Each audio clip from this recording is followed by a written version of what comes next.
How are you? Good, man. How you doing? I'm doing pretty well. Did you watch that show last night? Did you watch Rampage? Man, I didn't.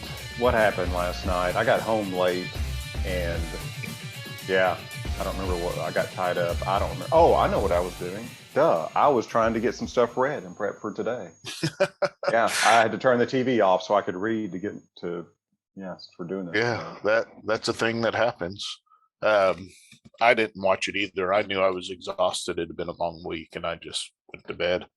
So I heard it was pretty good, though. Yeah, yeah. I really wanted to tune in, but I made myself, New you stuff know, and prep for the show. yeah. So, Yeah, them some breaks. yeah, Heavy lays the crown. that's right. So, hello everyone, and welcome to episode 224, if I trust Caleb, of Southern Fried Geekery. Uh, if you don't know where to find us by now, you haven't been paying attention for the previous 223 episodes, but we are on all of the social medias out there, Facebook, Instagram, and Twitter. I think those are the only three that we are on, but I guess that's all of them in old man speak. We're on the electronic mail too. Oh, yeah, but I don't know that address. Do you? Southernfriedgeekery at gmail.com, I There believe. you go. If you want to email us, you can send an email if you have any questions or whatever. As usual, I am Craig Lance, Matt Trogdon. and we usually start off these shows with our short list. So, Matt, what did you get read this week? So my short stack starts with Red Room by Ed Piskor. This is from Fantagraphics. Trigger Warnings #2. This is called the Hoodie Horror Issue. This is consistent with the rest of the Red Room storyline. It is gruesome AF, I think is how the kids would say it. And this particular issue, as a reminder, these were all standalone issues. You could pick these up anytime. This is about two young kids, a young boy and a young girl, what looks to be in their late teens, who decide to get in on the Red Room action, which again is murder on the internet for fun and profit. They have the young man has a drug deal that goes sour, so they need to make some quick money to save their butts, and that's how they decide to do it, is make some Red Room videos and actually post them on a dark web version of eBay. So yeah, gruesome as all get out, disturbing. I recommend it. The artwork is great. This has just got the old school, as I've said before, it's just got the old school head shop comic feel to it. Yeah. It's just a very, very different book from what's out there in look and feel. So if you're looking for something very different and you're into horror stories, this one really should be for you. Also, on my short, I really need to get caught up on that book. Are you buying it? I bought the first few issues of the first volume, but I'm going to get the trade. I just haven't had a chance to pick it up yet. Yeah, man, it's a good story. Yeah. I mean, it's gruesome sensationalism, but it's also really good storytelling. It's what you expect from that creative team. Yeah. Also, on my short stack is The Sumerian, Hour of the Dragon from Ablaze, #2 in this series. The writer is Julian Blondell. Artist is Valentine Shearer. Letterer is Desi Sinthi. This is, another one of these quote unquote uncensored Conan adaptations. The artwork on this is great. It's painted artwork, very reminiscent of, some of the 2000 AD painted artwork, some of those guys. But it's very dark. I mean, like in tone, in color, it's very dark. So these Ablaze stories have been really, really enjoyable. I'm really going to miss it when they go away. Well, hopefully they don't. They've got a lot of material to use still, don't they? I mean, they do, but it is a finite amount. There's facts. And also, to round up my short stack from Marvel, Oh, X-Men Red, #1. The creative team is Al Ewing, who we're all big fans of. Stefano Caselli is the artist, and Federico Blee does the colors. And then the Ariana Mar does the letters. Are you reading? Did you read this, Craig? Yeah, it's actually on my short stack as well. So okay, yeah, interesting beginning of a new storyline. Magneto is joining Storm and the rest of the crew on Rocke-who, which is, to remind everybody, Mars that the X-Men have populated and turned into a living environment thanks to Storm controlling the weather by and large. So now Magneto steps onto the surface. So this will be an interesting dynamic. yeah, and that ending was something on that, huh? Yeah, that last page is like, her. Well, you did get to see Storm with a mohawk, so there's that. So, yeah, and that was a contemplative her, not a complaint or skeptical her. Yes, absolutely. Just to be clear. So yeah, my short stack again. It starts with X-Men Red #1 that we just talked about, so I can skip on past that one. And then my second one is Batman #122. This is Joshua Williamson's writing it, and Howard Porter doing the artwork, and Tomoyu Mori doing colors, and Clayton Cowles on letters. This book is what stands out about this book is the art. Yeah, I saw that. I picked it up and flipped through it. The art is just absolutely stunning in this book. The story's good too. Don't get me wrong. It's Batman versus Deathstroke, and all the things that typically entails, including Robin has a vengeance for Deathstroke right now because Deathstroke killed Rosh Al Ghul. So, so you've got Robin out there who is estranged from Batman, hunting Rosh on his own, and Batman's, of course, trying to get the Deathstroke. Did I say he's hunting Rosh? He's hunting Deathstroke on his own. Batman, of course, is trying to get to Deathstroke before Robin to prevent Robin from being injured fatally, perhaps. But the artwork and the colors specifically on this book are really outstanding. It's just absolutely beautiful. I thought I'd be sad when Jorge Jimenez left, and I am, because his work was fantastic on Batman, but they at least replaced with a outstanding artist. Did Porter color his stuff on there? Yeah. Wow. Yeah. No, it was Maury colored it. Porter did the art. Yeah. Oh, okay. So then my last book is a book from Vault Comics. It's issue #1 of West of Sundown, and this is Tim Seeley and Aaron Campbell write it. Jim Terry did the art, and colored by Triona Farrell, and lettered by Crank with an exclamation point. Oh, so it's Crank. Yes. So this is a kind of a reimagining of the Universal monsters. It's got a vampire. She's not Dracula, but she may as well be. Starts in Civil War America, where you have soldiers burying, the fallen, and one of the remember back in the day they had the death bells on the cemetery, on the graves, so somebody was buried while they were still alive, they could ring it. Well, this soldier is burying people, and one of the death bells starts ringing. And of course, it's a vampire that's been regenerating in the soil for some time. And they head to New York. He becomes her their caretaker, I guess. You know how the vampires always have a caretaker to handle them during the day. He becomes that for her.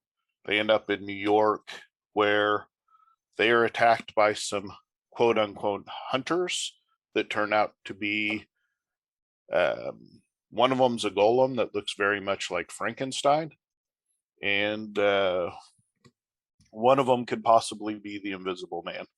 Hard to tell at this point based on what he's wearing, but he's got goggles on and kind of hides in the shadows. So interesting take. Tim Seeley always does monster stories really well. I know you don't love vampire stories, but the Civil War aspect of it was pretty neat too. So so that's my short stack. It's incredible to think the death bell thing, like, actually happened. It's like, yeah, they buried people alive so often. They're like, yeah, we better attach a bell to these. That's just incredible to really contemplate that for a second. I mean, yeah, and again, I mean, I don't know how often it ever was rang, but enough that they, like you said, it happened enough that they had to. They built a contraption for it. Yeah, just crazy. All right, so next we usually move on to our round table where we have our feast, where typically it's the three of us. I guess I should mention, in case you haven't figured it out yet, Caleb is not here this week. He is taking care of some personal stuff. He's getting ready to graduate law school. He's got some studying to do, and he's got a family event this weekend. So you just get to listen to Matt and I ramble on for a little bit here about comics. That's right. But this week we chose The Rocketeer by IDW, The Great Race, which was Caleb's recommendation for next week, his On the Menu book. And let's just start, like, you're going to break it down for us here in a second, but what did you think of the book, Matt? I mean, I have no complaints about it. Yeah, I mean, that's how I felt too. It's not really a story for me, but probably one I won't stay on. But structurally, there's really no problems with it, or artistically, there's not. No. Yeah. All right, why don't you give us a breakdown on the book? So this starts out with our the Rocketeer. Cliff is the name. Is the character's name, and he is strapping on the Rocketeer gizmo, and he is taking off because the story is set back in the 40s, late 30s or 40s, where the Nazis are quickly becoming a global threat, and there's reported rumors that there are some Nazis in his part of California. So Cliff straps on the Rocketeer gizmo and flies around looking for Nazis, finds said Nazis and punches a few said Nazis. And then it's like, oh, wow, now that I found him, time to get out. And they shoot at him. He's hit. And then, strangely enough, we don't understand why he doesn't die. Yeah, that was a little confusing, right? Or get injured. So yeah. that transition was very confusing to me. I don't know. Same. What you and I missed, but the next scene after he is shot at by the Nazis as he's fleeing, they hit his Rocketeer rocket, and as he's crashing to the earth, the next scene is him landing in bed, fully clothed, still in his Rocketeer gear minus the helmet and jet. And his Betty Page girlfriend walks through the door. Literally named Betty. Yeah, it is Betty Page. It's Betty Page. Yeah. And they're having a conversation about him being the Rocketeer is too dangerous and doesn't cotton to that dangerous lifestyle. So he says he's going to give it up, only to learn as he's talking to his the developer of the Rocketeer gizmo and partner that he's given up the Rocketeer game, that there's a great race in town and he could make a name for himself by winning it. And he says no thanks. And then a rich guy comes to town that's very much a Howard Hughes analog, who tells him that he needs somebody to fly this extremely fast and experimental gas tank on wings so he can win the trophy. The trophy has got a very unique element in it, and he needs this unique element to create a world-changing invention, but he doesn't say what it is. And oh, by the way, you'll get 10 grand, which in 1930s money is very significant. Pretty Right. significant today, but very significant in the 1930s money. So he reluctantly agrees to do so and tells his girlfriend Betty Page that they're going to go to Paris and he's going to race, and they're soups excited. And that's where the story ends. Excuse me, that's where the issue ends, but the story continues. Apparently, when he is race bound in Paris. So one would assume that he's going to run afoul more Nazis once he gets over to the European theater there. But you'll have to tune in next month to figure that out, I guess. Yeah. So this, this is straight up a pulp uh, comic book. Mm-hmm. It's modern, but it's written in the pulp style, which is funny because on the cover of this book, it's the 40th anniversary of Rocketeer, which Mm-hmm. means it was made in the 80s, probably Mm-hmm. when the movie came out. Would be my guess is when they started doing Rocketeer So comic books. I did some background research on this. Did you? Yeah, I did. So I remember when the Rocketeer came out. Right. I watched it. I don't remember anything about it except the outfit. And It came out in Timothy 90. Dalton was the bad guy. Oh, really? Yeah. It came out in 1991. Okay. The Rocketeer was created by an artist named Dave Stevens in 1982. Okay. And he created this character as an homage to the old, radio talkies and radio dramas and pulp, which I've always known about the Rocketeer, it being a thing, but I always thought it was a legit, 1930s ish pulp character. Yeah, I was, absolutely the same. yeah, I was really surprised to learn that no, this was a creation of, the glorious 1980s when Def Leppard ruled the airwaves. So, Well, yeah. it surprised me, like I said, to see that 40th anniversary on the front of this. I thought, well, surely the Rocketeer's older than that. But Well, that's what I thought. 40th anniversary of what exactly? And that's what led me exactly. to look it up. It's like, oh wow, it's literally the character is only 40 years old. I thought it was like 70 years old. Yeah, and you can definitely see this have been created and had its own run back in the days of, like, Man of Bronze and all of Yeah. those uh, Yeah. robot fighter or whatever Mm-hmm. his name was. There, Magnus. yeah. So and it's got that feel. There were a couple of moments, like you said, where the transitions were absolutely awkward, and Yeah, maybe and it'll can be explained later. Um, yeah. The but I the went back day and read those pages a couple of times me just to see too. if I had missed something. Me too. Yeah. That Dave Stevens, the original, the creator and artist, was a amazing artist, Right. amazing, and he was a um, huge Betty Page fan.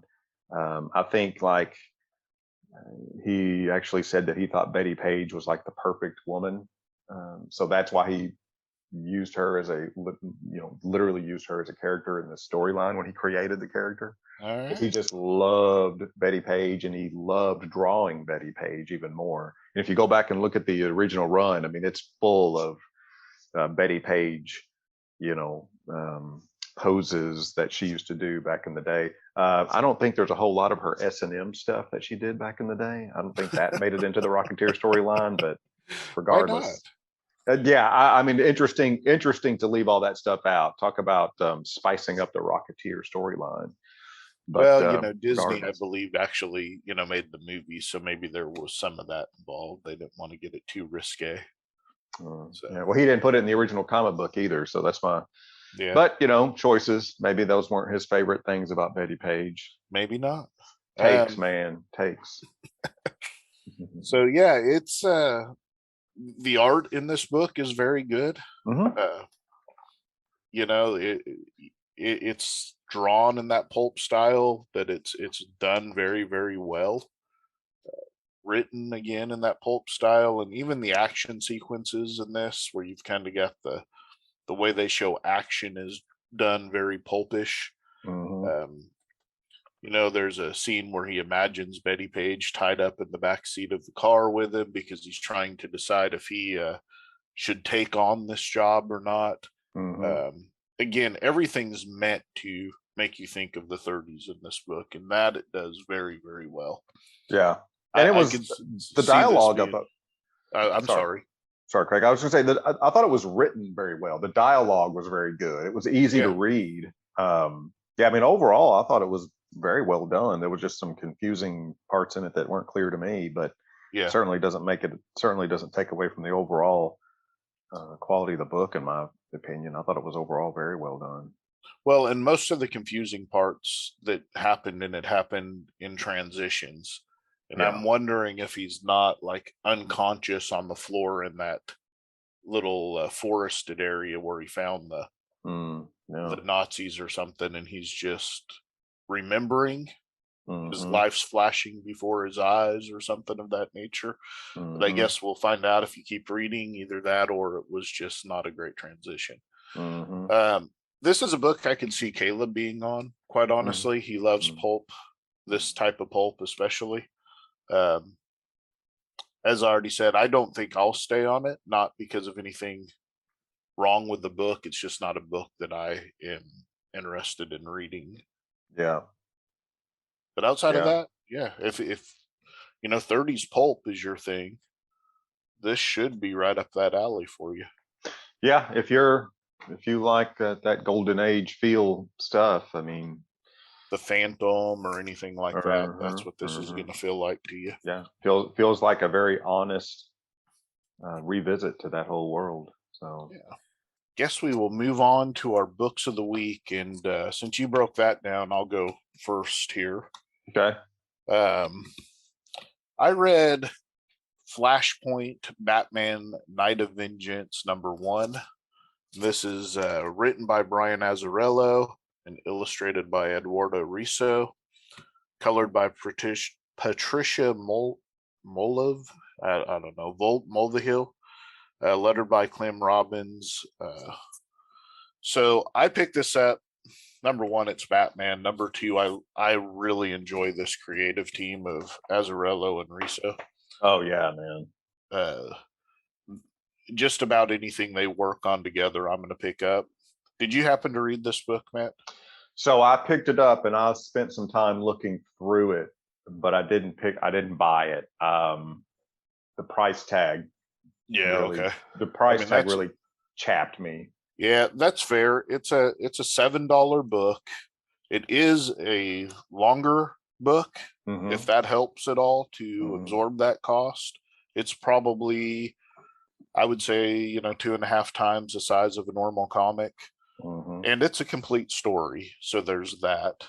Um, It and looks because the art is amazing in it. It yeah, looks freaking great. yeah, as if you're familiar with Riso, um, you're gonna love this art if you love his, if you've liked the stuff he's done in the past.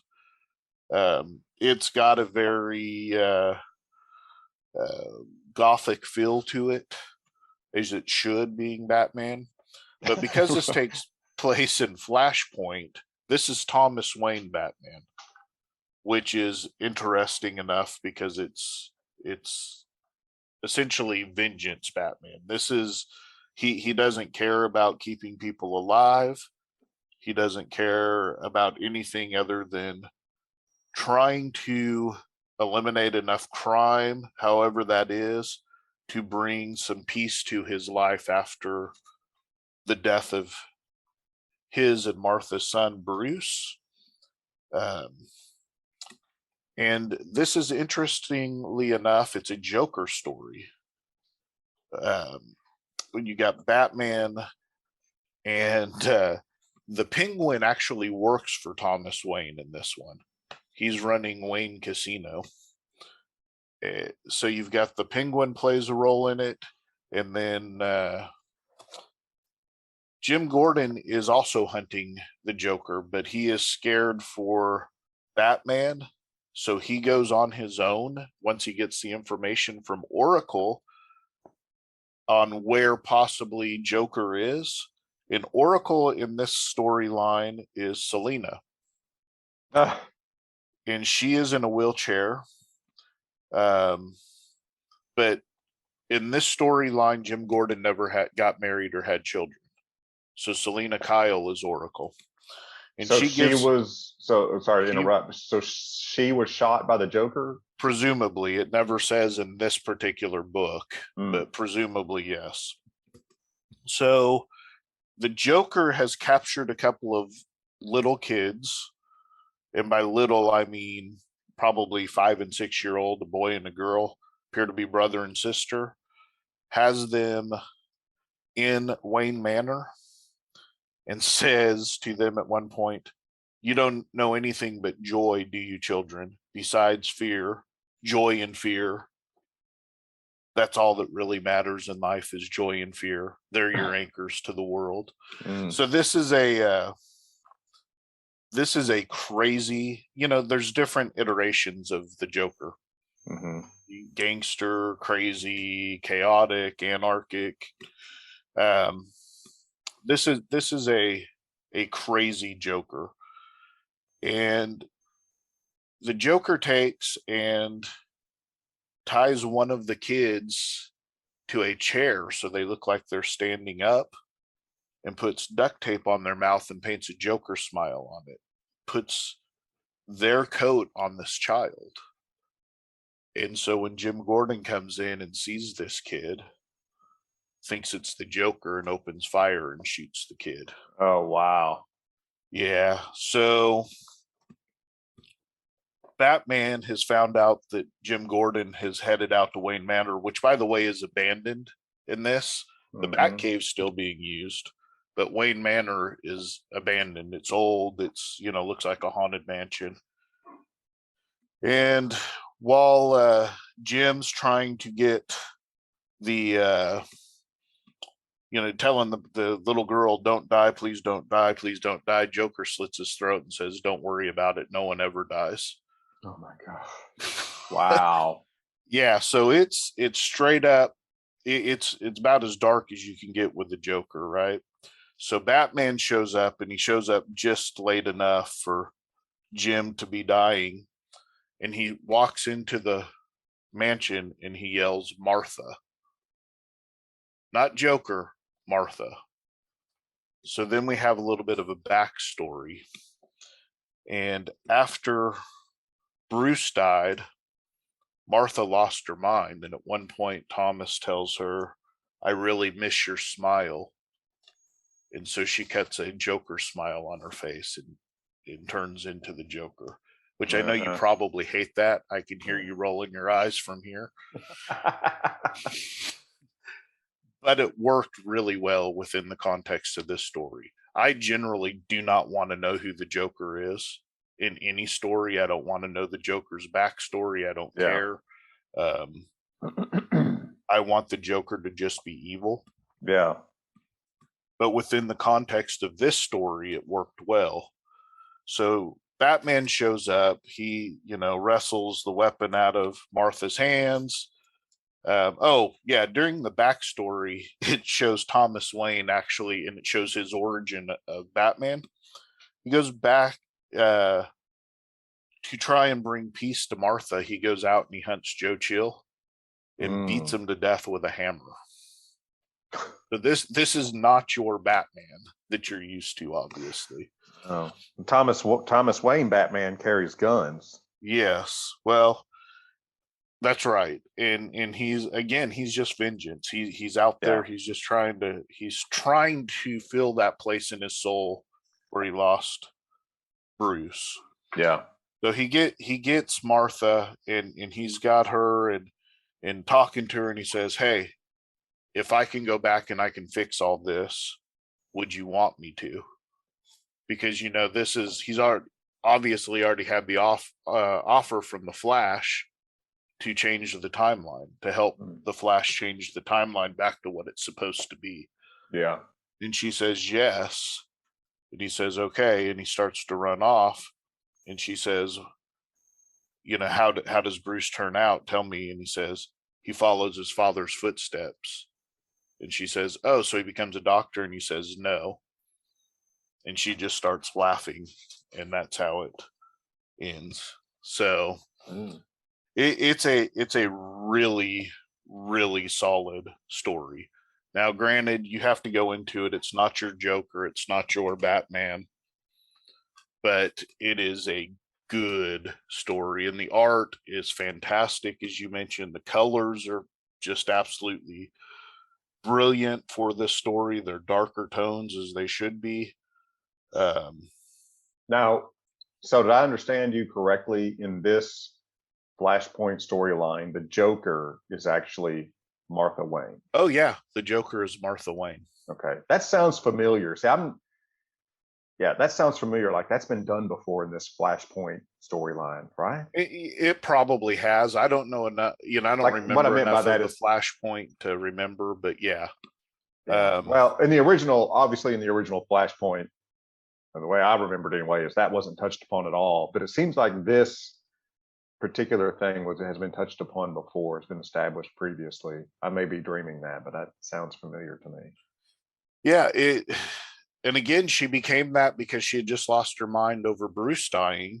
Yeah. And then when Thomas says, "I just miss your smile," and he goes back and he comes back from killing Joe Chill, and he says he's dead, and she starts laughing and turns and looks at him and says, "Oh, I know. And how about my smile?" And she's got the Joker smile cut onto her face, and she'd done it with a knife. Um, it's gruesome, it's horrific, it's you know a family, two parents dealing with the loss of their child in two extremely different ways, um, but it's done well. So The when I picked it up and looked at it, I really, really liked the Killer Croc fight scene in it. yeah, so I kind of skipped over that, but there's about a 4-page when Batman's initially looking for